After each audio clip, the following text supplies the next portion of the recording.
رحیم یار خان میں بے نظیر انکم سپورٹ پروگرام کی امدادی رقم وصول کرنے آئی خواتین چھت گرنے سے ملبے تلے دب گئیں۔ 8 خواتین جاں بحق، 76 زخمی، ہاسپٹل منتقل کر دیا گیا۔ ریسکیو کے مطابق 200 سے زائد خواتین چھت پر موجود تھیں۔ چھت کمزور ہونے کے باعث گر گئی۔ میتیں شیخ زائد ہاسپٹل میں ورثاء کے حوالے کی جا رہی ہیں۔ ضلعی انتظامیہ کے مطابق شیخ زائد ہاسپٹل میں ایمرجنسی نافذ کر دی گئی۔ مشرق وسطی میں کشیدگی کے باعث ملک میں پیٹرولیم کی سپلائی متاثر ہوئی۔ اس وقت جہازوں کی آمد و رفت بند ہے۔ سیکریٹری پیٹرولیم کا سینٹ کی قائمہ کمیٹی میں جواب کہا۔ ملک میں خام تیل کے ذخائر 11 دن، ڈیزل کے ذخائر 21 دنوں کے لیے کافی ہیں۔ پیٹرول کے ذخائر 27 دن، ایل پی جی کے 9 دن کے ذخائر دستیاب ہیں۔ ہائی اسپیڈ ڈیزل کی قیمت $88 سے بڑھ کر $189 پر پہنچ گئی۔ پیٹرول کی قیمت $74 سے بڑھ کر $130 ہو گئی۔ حکام کا کہنا ہے پاکستان میں مقامی گیس کی سپلائی بلا تعطل جاری ہے۔ سب سے پہلے گھریلو پھر کمرشل صارفین کو گیس دی جا رہی ہے۔ قطر سے LNG درآمد کے 2 معاہدے ہیں۔ اس سال کے لیے ہم نے 2 کارگو فی ماہ موخر کروا دیے تھے۔ عالمی توانائی مارکیٹ میں غیر یقینی کی صورتحال برقرار ہے۔ ایران مذاکرات کرنا چاہتا ہے لیکن وہ شرائط سے مطمئن نہیں۔ مجھے نہیں لگتا تہران بات چیت کے لیے تیار ہے۔ امریکی صدر ڈونلڈ ٹرمپ کی میڈیا سے گفتگو کہا، ایران کی نیوی اور ایئر فورس کو تباہ کر دیا۔ تہران کو کسی بھی قیمت پر ایٹمی ہتھیار نہیں بنانے دیں گے۔ ان کی ڈرون سازی کی صنعت کو نشانہ بنا رہے ہیں۔ اتحادی ممالک نے مدد نہیں کی تو نیٹو کا مستقبل بہت برا ہوگا۔ آبنہ ہرمز کھلوانے کے لیے 7 ممالک سے بات کر رہے ہیں۔ آبنہ ہرمز کی حفاظت میں دوسرے ممالک مدد کریں۔ بیجنگ نے مدد نہیں کی تو چینی صدر سے ملاقات تاخیر کا شکار ہو سکتی ہے۔ چین اپنا 90% تیل آبنہ ہرمز سے حاصل کرتا ہے۔ ایران میں آپریشن ختم ہوتے ہی تیل کی قیمتیں گر جائیں گی۔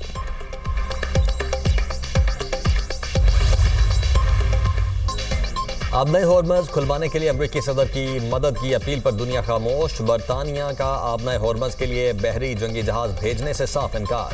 برطانوی اخبار کے مطابق برطانوی وزیر اعظم کیئر سٹارمر نے بھی امریکی صدر کو نہ کر دی۔ جاپان کا بھی آبنہ ہرمز میں اپنے بحری جہاز بھجوانے سے انکار۔ جاپانی وزیر اعظم سانائے تاکائچی نے کہا ہے کہ ٹوکیو آبنہ ہرمز میں آئل ٹینکرز کی حفاظت کے لیے بحری جہاز بھیجنے کا ارادہ نہیں رکھتا۔ قانونی دائرہ کار کے اندر رہتے ہوئے ممکنہ اقدامات کا جائزہ لے رہا ہے۔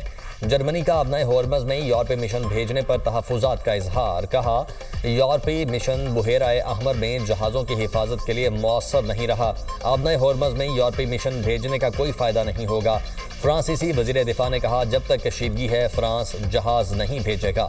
ٹرمپ نے یورپی اتحادیوں سے آبنہ ہرمز کھلوانے کے لیے مشترکہ کوشش کی درخواست کی تھی۔ امریکہ سے بات چیت پہ کوئی دلچسپی نہیں، ایران کا 2 ٹوک پیغام۔ وزیر خارجہ عباس عراقچی نے کہا کہ کسی سے جنگ بندی کی درخواست نہیں کی، پہلے سے زیادہ مضبوط ہے۔ امریکہ سے مذاکرات کیوں کرے؟ بات چیت کے دوران ایران پر حملہ کیا گیا۔ جب تک ٹرمپ جنگ کو غیر قانونی نہ مان لے ڈٹے رہیں گے۔ آبنہ ہرمز سے گزرنے کے لیے متعدد ممالک نے ہم سے رابطہ کیا۔ ٹرمپ نے کہا تھا ایرانی بحریہ ختم ہو چکی ہے۔ ٹرمپ ہمت دکھائیں اور خلیج فارس میں امریکی نیوی بھیجیں۔ پاسداران نے انقلاب کا چیلنج، کہا ابھی وہ میزائل استعمال ہی نہیں ہوئے جو 2025 میں تیار کیے تھے۔ پاسداران نے انقلاب کی اسرائیلی وزیر اعظم کو ڈھونڈ کر قتل کرنے کی دھمکی، کہا بچوں کا قاتل مجرم زندہ ہے تو اس کا پیچھا جاری رکھیں گے۔ امریکہ اور اسرائیل کی ایران کے خلاف جنگ کے عالمی منڈیوں پر اثرات۔ عالمی منڈی میں خام تیل کی قیمتوں میں مسلسل اضافہ ریکارڈ۔ برطانوی خام تیل کی قیمت $104 فی بیرل تک پہنچ گئی۔ امریکی خام تیل کی قیمت $99 فی بیرل تک ہو گئی۔ ماہرین نے خام تیل کی قیمتوں میں مزید اضافے کا خدشہ ظاہر کر دیا۔ آبنہ ہرمز کی بندش اور مشرق وسطی میں بڑھتی کشیدگی۔ عالمی توانائی ایجنسی کا تیل کی سپلائی بحران کے پیش نظر ہنگامی ذخائر جاری کرنے کا اعلان۔ IEA کے مطابق رکن ممالک مجموعی طور پر 40 کروڑ بیرل تیل عالمی منڈی میں فراہم کریں گے۔ 27 کروڑ 17 لاکھ بیرل تیل سرکاری ذخائر، باقی تیل صنعتی اور دیگر ذرائع سے فراہم کیا جائے گا۔ مشرق وسطی کی جنگ نے عالمی تیل منڈی میں تاریخ کی سب سے بڑی سپلائی رکاوٹ پیدا کر دی۔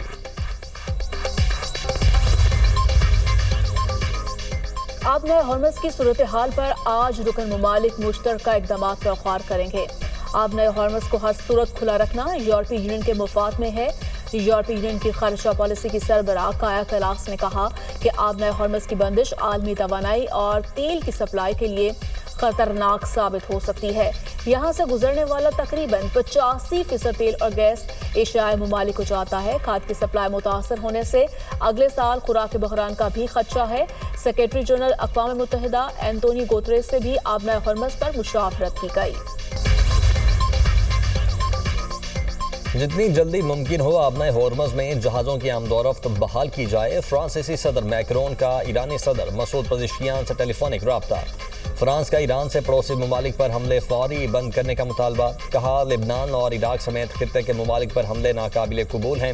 فرانسیسی صدر کا خطے میں کشیدگی کم کرنے پر زور۔ ایران میں قید ہمارے تمام شہریوں کو رہا کر دیں، فرانسیسی صدر کا ایرانی صدر سے مطالبہ۔ ایران کے اسرائیل اور امریکہ کے خلاف حملوں کی 54ویں لہر۔ پہلی بار سالڈ فیول اسٹریٹجک سجیل میزائل کا استعمال۔ تل ابیب، ایلات، ہالون اور مقبوضہ علاقوں میں میزائل برسا دیے۔